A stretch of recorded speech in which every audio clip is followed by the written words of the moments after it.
Salam anak-anakku sekalian yang dikasihi dalam Tuhan Yesus Kristus. Hari ini kita akan belajar tentang multikulturalisme sebagai pembelajaran pada kelas 12 jenjang sekolah menengah atas. Ketika kita mempelajari multikulturalisme, kita akan bertemu dengan dua kata utama, yaitu multikultural dan multikulturalisme itu. Multikultural itu berasal dari kata multi dan kata kultural. Multi sendiri berarti banyak atau beragam, sementara kultural kebudayaan. Jadi, multikultural bersifat keberagaman kebudayaan. Atau masyarakat multikultural itu adalah suatu masyarakat yang terdiri atas banyak struktur kebudayaan. Sementara multikulturalisme itu adalah paham. Ada 4 paham menyangkut multikulturalisme. Yang pertama adalah sebuah ideologi yang mengakui dan mengagungkan perbedaan dalam kesederajatan, baik secara individual maupun secara kebudayaan. Yang kedua, suatu gagasan untuk mengatur keberagaman dengan prinsip-prinsip dasar pengakuan akan keberagaman itu sendiri. Gagasan ini menyangkut pengaturan relasi antara kelompok mayoritas dan kelompok minoritas, keberadaan kelompok imigran, masyarakat adat, dan lain-lain. Menurut Parsudi Superlan, multikulturalisme adalah adanya politik universalisme yang menekankan harga diri kulturalisme sebagai sebuah ideologi yang mengakui dan mengagungkan semua manusia, serta hak akan perbedaan dalam kesederajatan, baik secara individual maupun secara sosial. Dan yang keempat, multikulturalisme pada dasarnya adalah pandangan dunia yang kemudian dapat diterjemahkan dalam berbagai kebijakan kebudayaan yang menekankan tentang penerimaan terhadap realitas keagamaan, pluralitas, dan multikultural yang terdapat dalam kehidupan masyarakat. Lalu pertanyaannya adalah bagaimana dengan Indonesia? Indonesia dan daerah Asia pada umumnya sangat multikultural, terutama Indonesia. Menurut Wikipedia, ada lebih dari 300 kelompok etnik atau suku bangsa di Indonesia, atau tepatnya 1.340 suku bangsa menurut sensus BPS tahun 2010. Dan secara dari sisi religius, ada 6 agama yang diakui di Indonesia, yaitu Islam, Kristen, Katolik, Hindu, Buddha, dan Konghucu. Dan ada 187 kelompok penghayat kepercayaan di Indonesia yang terdaftar oleh pemerintah. Nah, informasi ini cukup menggambarkan bahwa Indonesia itu sendiri adalah negara yang multikultural. Dalam memahami multikultural seperti Indonesia ini dengan berbagai macam suku, agama, dan kepercayaan yang ada, tentu kita harus memiliki pemahaman yang benar tentang multikulturalisme. Yang pertama adalah pemahaman multikultural adalah anugerah Tuhan. Nah, ini harus kita pahami bahwa Tuhan sendirilah yang menghendaki multikultural itu. Kalau tidak ada multikultural, berarti kita hanya terdiri dari satu bangsa, bahasa, seperti yang ada pada Kejadian pasal 11, yaitu Menara Babel. Tetapi Tuhan menghendaki bahwa kita terdiri atas berbagai macam budaya, kultur yang mencerminkan tentu untuk kemuliaan Tuhan. Nah, yang kedua, ada tuntutan untuk menerima serta memperlakukan semua orang di dalam berbagai perbedaannya sebagai manusia yang bermartabat dan makhluk mulia ciptaan Tuhan. Nah, ini penting penekanan ini, bahwa kita harus menerima serta memperlakukan semua orang di dalam berbagai perbedaannya sebagai manusia yang bermartabat. Nah, ini tentang pemahaman multikulturalisme. Yang ketiga, ada prinsip keadilan dan persamaan yang erat kaitannya dengan hak asasi manusia. Nah, ini harus menjadi penekanan tentang hak asasi manusia. Kalau kita melihat di berbagai belahan bumi ini, banyak sekali pelanggaran tentang menyangkut hak-hak asasi manusia. Dan yang keempat, pemahamannya itu adalah inti multikulturalisme itu adalah Kesediaan menerima kelompok lain secara sama sebagai kesatuan tanpa mempedulikan perbedaan budaya, etnis, gender, bahasa, ataupun agama. Adapun fokus multikulturalisme terletak pada pemahaman akan hidup penuh dengan perbedaan sosial budaya, baik secara individual maupun kelompok dan masyarakat. Nah, ini kesediaan menerima ini penting. Ini adalah sebagai konsep supaya terciptalah keharmonisan dalam multikultural itu. Lalu kita akan melihat apa kata Alkitab tentang multikultural itu. Yang pertama kita lihat dalam kitab Kejadian pasal 11 ayat 1 sampai 9. Di sana diceritakan peristiwa tentang Menara Babel. Yang pertama kita melihat Tuhan berkata seluruh bumi itu satu bahasanya dan satu logatnya. Berarti pada saat itu yang ada adalah monokultural. Hanya ada satu. Yang kedua, kita melihat kemudian mereka juga terdiri atas satu bangsa, satu bahasa, dan satu etnik. Sehingga pada saat itu mereka bersifat homogen. Nah, ini di Kejadian pasal 11 ini peristiwa awalnya adalah monokultural, kemudian homogen. Lalu Tuhan melihat bahwa manusia tidak baik jikalau mereka memiliki satu logat, satu bahasa homogen, sehingga Tuhan memiliki rencana agung, tentu rencana untuk kemuliaan Tuhan. Kalau kita melihat di pasal 9, lalu Tuhan mulai, inilah permulaan dari multikultural. Kita melihat yang pertama, Tuhan mengacau balaukan bahasa yang tadi dari satu bahasa, satu logat menjadi mengacau balaukan bahasa sehingga mereka tidak lagi mengerti bahasa satu dengan yang lain. Artinya sudah mulai terbentuk multikultural dari sisi bahasa. Sudah bermacam-macam bahasa yang ada. Kemudian kita melanjutkan, setelah itu Tuhan juga menyerahkan mereka ke seluruh bumi. Diserahkan ke seluruh bumi. Artinya mereka terpencar dari tadi satu tempat, satu budaya menjadi disebar ke seluruh bumi. Ini tentu nanti menyangkut maksud dari Tuhan. Maksud agung Tuhan itu tentang penuhilah bumi ini. Nah, itu multikultural menurut Alkitab dalam Kejadian pasal 11. Kita lanjutkan. Multikultural dalam perjanjian baru. Nah, dalam perjanjian baru kita akan lebih melihat lagi multikultural itu. Yang pertama kita lihat multikultural dari pelayanan Tuhan Yesus. Pada Matius pasal 15 ayat 21 sampai 28 diceritakan Tuhan Yesus menolong seorang perempuan Kanaan. Kemudian Lukas juga menceritakan bagaimana Tuhan Yesus menyembuhkan atau memenuhi permintaan seorang perwira Roma untuk menyembuhkan hambanya. Nah, dua ini menunjukkan bagaimana pelayanan Yesus yang lintas budaya, golongan, yang Tuhan tunjukkan bahwa Tuhan juga hadir untuk setiap golongan. Nah, itu jadi pelayanan Tuhan Yesus. Yang kedua kita lihat. Yang kedua adalah peristiwa Pentakosta. Kalau kita melihat peristiwa Pentakosta ini menjadi sangat menarik sekali karena ketika mereka mendengar khotbah Petrus, orang-orang pada saat itu yang ada di Yerusalem, mereka berkumpul, mereka mengerti bahasa itu dari berbagai macam bahasa mereka. Kalau kita melihat pasal 8 berbunyi begini, Kisah Para Rasul pasal 2 ayat 8, maksudnya bagaimana mungkin kita masing-masing mendengar mereka berkata-kata dalam bahasa kita sendiri, yaitu bahasa yang kita pakai di negeri asal kita.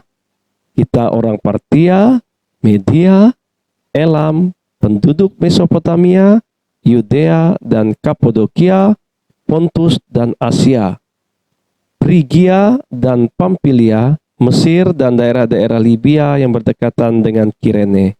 Pendatang-pendatang dari Roma, baik orang Yahudi maupun penganut agama Yahudi, orang Kreta dan orang Arab, kita mendengar mereka berkata-kata dalam bahasa kita sendiri tentang perbuatan besar yang dilakukan Allah. Nah, ini tadi ketika kita mempelajari tentang konsep pemahaman tentang multikulturalisme, di mana multikulturalisme itu adalah kehendak Tuhan. Nah, kita lihat nyata sekali dalam peristiwa Pentakosta, bagaimana mereka memahami dalam bahasa mereka masing-masing.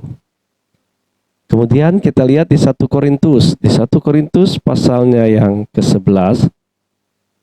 Ya, 1 Korintus pasal 11 itu adalah tentang masalah yang terjadi dalam jemaat, karena ada perbedaan juga dalam jemaat waktu itu. Yaitu ada jemaat yang berlatar belakang Yahudi, berlatar belakang Romawi, dan berlatar belakang Yunani. Nah, di sini kita melihat, tetapi Paulus dengan tegas mengatakan bahwa keutamaan dari segala sesuatu itu adalah di dalam Kristus. Kita melihat bahwa memang dalam gereja mula-mula pun sudah ada bentuk multikultural itu, pertemuan antara budaya-budaya yang pada saat itu mendominasi seperti Yunani, Romawi, dan juga tentu Yahudi. Nah, mereka bersatu, tetapi Paulus menekankan di balik semuanya itu adalah keutamaan dalam Kristus. Kemudian kita melihat, nah ini 3 Galatia pasal 3 ayat 28. Kita melihat 3 Galatia pasal 3 ayat 28 ini, bagaimana Paulus memberikan penekanan yang sangat tegas tentang apa itu kulturalisme. Apa itu multikultural dalam gereja? Dia mengatakan, dalam hal ini tidak ada orang Yahudi atau orang Yunani, tidak ada hamba atau orang merdeka, tidak ada laki-laki atau perempuan, karena kamu semua adalah satu di dalam Kristus Yesus. Nah, ini jadi jelas perjanjian baru itu menekankan kesatuan di dalam Kristus sebagai bentuk dari multikulturalis yang ada. Lalu kita akan melihat dari sudut pandang multikultural di Indonesia. Bagaimana video realitas di Indonesia? Memang multikulturalisme itu adalah sesuatu yang indah yang dianugerahi Tuhan. Tetapi terkadang multikulturalisme juga bisa menjadi alasan mendasar untuk kelompok atau golongan terlibat dalam konflik. Kita lihat dari video berikut tentang konflik yang terjadi di Indonesia karena masalah multikultural.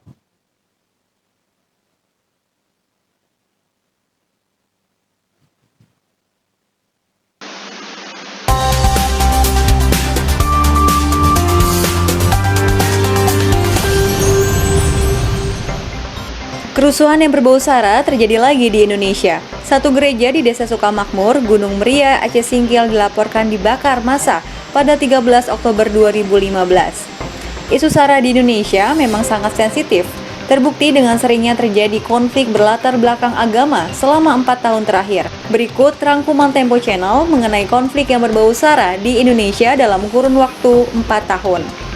Konflik Gereja Yasmin. Konstitusi Anda di sini ini mau ngapain? Katanya mau bubarin orang beribadah. Akibat permasalahan izin mendirikan bangunan, Gereja Kristen Indonesia atau GKI Yasmin diblokir dan dilarang beribadah oleh kepolisian setempat pada 2011. Belum selesai sampai di situ, pada tahun 2012 lalu, ratusan orang berdemo menuntut jemaat GKI Yasmin untuk tidak melakukan peribadatan di lokasi bangunan Gereja Yasmin. Permasalahan izin mendirikan gereja menjadi penyebab warga Curug Mekar Bogor menolak keberadaan Gereja Yasmin. Kisru ini baru berakhir setelah jemaat GKI Yasmin membubarkan diri dan tidak melakukan peribadatan. Penyerangan Ahmadiyah Cikesik. Kekerasan terhadap jemaah Ahmadiyah kembali terjadi lagi di Cikesik, Banten pada 6 Februari 2011. Penyerangan ini bermula ketika jemaah Ahmadiyah tengah berkumpul di rumah pimpinan Ahmadiyah Cikesik. Melihat berkumpulnya jemaah Ahmadiyah, kemudian warga meminta mereka membubarkan diri, namun jemaah Ahmadiyah menolak. Bentrokan antara dua kelompok itu pun tak terhindarkan. Akibat penyerangan yang dilakukan lebih dari 1.000 orang itu, sebanyak 3 orang dilaporkan tewas. Penyerangan jemaah sholat Idul Fitri Tolikara. Ratusan orang dari Gereja Injil di Indonesia atau GIDI menyerang Muslim Tolikara yang sedang melaksanakan sholat Idul Fitri di lapangan Koramil Tolikara pada Jumat 17 Juli 2015 lalu. Sebelumnya, GIDI Tolikara melarang umat Muslim melakukan sholat Idul Fitri serta penggunaan penggerasan suara. Alasan pelarangan tersebut karena adanya penyelenggaraan seminar dan kebaktian kebangunan rohani Injili Pemuda yang tak jauh dari lokasi sholat. Akibat penyerangan itu, sebanyak 11 warga terluka dan 1 warga tewas. Selain itu, 6 rumah, belasan kios, dan 1 musola terbakar. Pembakaran gereja Aceh Singkil. Pada 13 Oktober 2015, 2 kelompok warga terlibat bentrokan di Desa Sukamakmur, Kabupaten Aceh Singkil. Berawal dari kesepakatan antara pemerintah daerah dengan masyarakat soal penertiban 21 gereja yang tidak berizin, ratusan orang mendatangi gereja HKI, kemudian membakarnya. Akibatnya 2 orang tewas dalam bentrokan ini.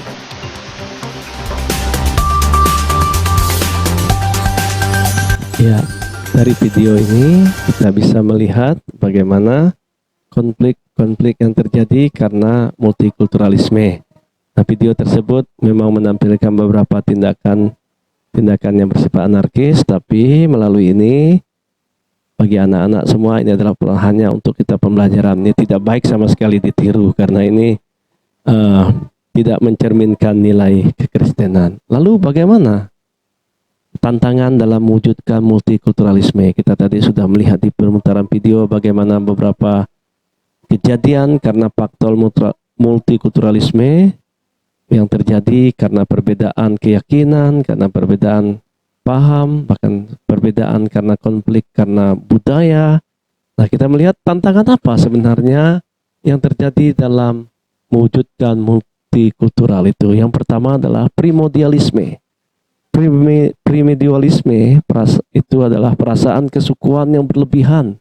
Nah, ini terlihat dari beberapa kasus yang terjadi di Indonesia, konflik antar suku yang terjadi. Kemudian etnosentrisme. Etnosentrisme itu adalah sikap atau pandangan yang berpangkal pada masyarakat dan kebudayaan sendiri, biasa disertai dengan sikap dan pandangan yang meremehkan masyarakat dan kebudayaan yang lain. Nah, ini kita lihat di media pemberitaan itu seperti kasus pada suku Rohingya, ya, mereka dianggap sebagai suku yang dipandang rendah oleh masyarakat. Jadi mereka sehingga ada istilah pemahaman tentang genosida. Nah, gitu ya, genosida itu adalah di mana satu suku itu dihancurkan, dimusnahkan secara masif. Nah, kemudian ada diskriminatif. Nah, ini sangat jelas ini, karena diskriminatif ini bisa dilakukan oleh orang, oleh individu, bukan hanya kelompok. Mungkin yang 2 di atas tadi terlihat jelas itu berlaku pada kelompok. Kalau diskriminatif ini bukan hanya kelompok, tetapi individu pun bisa mendiskriminatif. Termasuk anak-anak sekalian, kalau sudah misalnya melihat temannya yang lain mulai curiga, mulai tidak suka berteman, nah itu sudah menunjukkan sikap diskriminatif, terutama dalam sikap pergaulan. Kalau sudah mulai memilih-milih hanya sekedar karena saya suka atau tidak suka, nah itu berarti sudah mulai diskriminatif. Nah, sikap yang membeda-bedakan perlakuan terhadap sesama warga negara berdasarkan warna kulit, golongan, suku bangsa, ekonomi, agama, dan lain-lain. Nah, diskriminatif ini sangat berbahaya, karena kalau diskriminatif itu terjadi, maka itu akan dibarengi dengan tindakan keadilan, tidak ada keadilan. Nah, itu ya, diskriminatif itu pasti berkaitan erat dengan ketidakadilan. Nah, ini harus kita tentang dalam mewujudkan multikulturalisme. Ya, yang terakhir adalah radikalisme. Nah, ini sangat penting nih. Radikalisme ini di akhir-akhir ini di Indonesia ini menjadi muncul begitu luar biasa karena mulai menguatnya politik identitas. Radikalisme itu paham atau aliran keras yang berasal dari suatu ajaran agama yang menimbulkan sikap intoleransi. Nah, ingat itu, ada sikap intoleransi yang terjadi. Dari radikalisme inilah maka akan muncul nanti benih-benih terorisme, karena sikap radikalnya terus dikembangkan menjadi sikap intoleransi. Nah, ini tantangan terbesar. Kita sama-sama bergumul dengan ini supaya kita jangan terjebak ke dalam hal-hal ini. Lalu bagaimana nilai-nilai multikultural yang akan kita tampilkan? Yang pertama adalah nilai multikultural, yang pertama adalah hukum kasih. Nah, ini yang penting. Gereja, warga gereja harus menerapkan hukum kasih. Hukum kasih ini menempatkan kasih pada titik terpenting dari seluruh aspek hidup manusia. Ayat ini berkata, kasihanilah Tuhan Allahmu dengan segenap hatimu dan dengan segenap jiwamu. Jadi lalu penekanan kita pada nilai multikultural. Apa itu nilai multikultural kita? Yaitu hukum kasih. Nah, hukum kasih ini terdapat dalam Injil Matius pasalnya yang ke-22, ayatnya yang ke-37 dan 38. Jawab Yesus kepadanya, kasihilah Tuhan Allahmu dengan segenap hatimu dan dengan segenap jiwamu dan dengan segenap akal budimu. Itulah hukum yang terutama dan yang pertama. Dan hukum yang kedua yang sama dengan itu. Nah, perhatikan anakku sekalian, bahwa hukum yang kedua yang sama dengan itu berarti sama dengan yang pertama. Kasihilah sesamamu manusia seperti dirimu sendiri. Nah ini, kalau ayat pertama tadi, kasihilah Tuhan Allahmu dengan segenap hatimu. Dengan segenap hatimu itu adalah seluruh aspek hidupmu. Kasihilah Tuhan Allahmu. Lalu terapkan juga itu, kasihilah sesamamu manusia. Nilai multikultural hanya akan menemukan keharmonisan jika setiap orang menerapkan hukum kasih.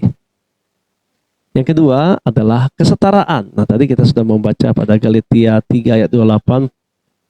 Paulus dengan tegas mengatakan, tidak ada lagi orang Yunani, orang Yahudi, orang merdeka, budak, dan seterusnya, laki-laki atau perempuan, semuanya sama.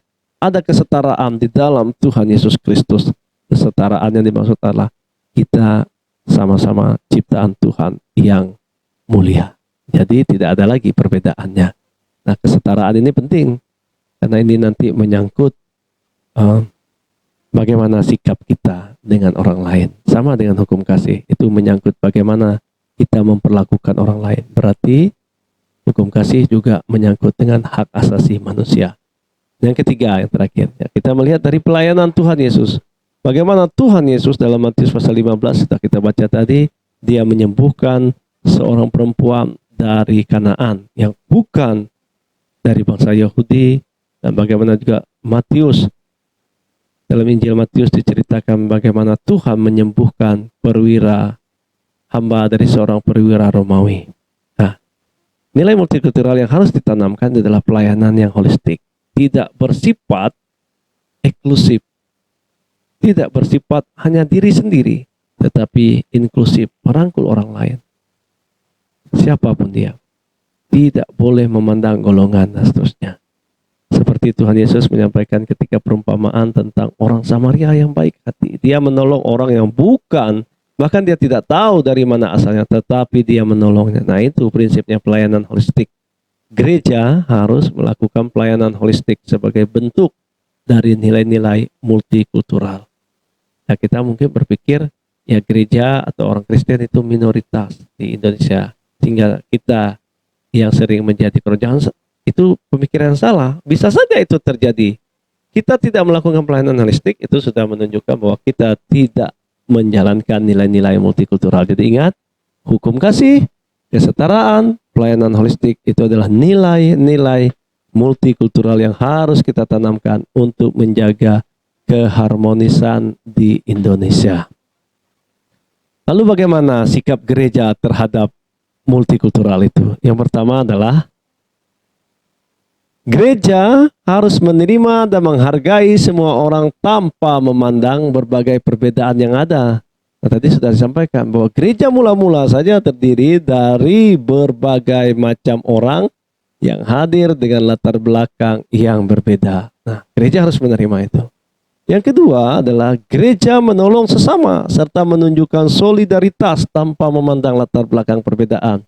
Nah, menolong sesama itu menunjukkan pelayanan yang holistik. Dan yang ketiga itu adalah menghilangkan prasangka buruk terhadap suku, bangsa, budaya maupun kelas sosial tertentu, termasuk berbagai julukan. Nah, Tuhan Yesus dalam pelayanannya justru merangkul orang-orang yang pada saat itu secara tanda petik itu dikucilkan oleh agama, orang-orang yang miskin, orang-orang pemungut cukai, orang yang dianggap berdosa. Nah, Tuhan hadir di situ, gereja harus hadir di situ. Yang keempat adalah berpikir positif terhadap semua orang, namun tetap kritis.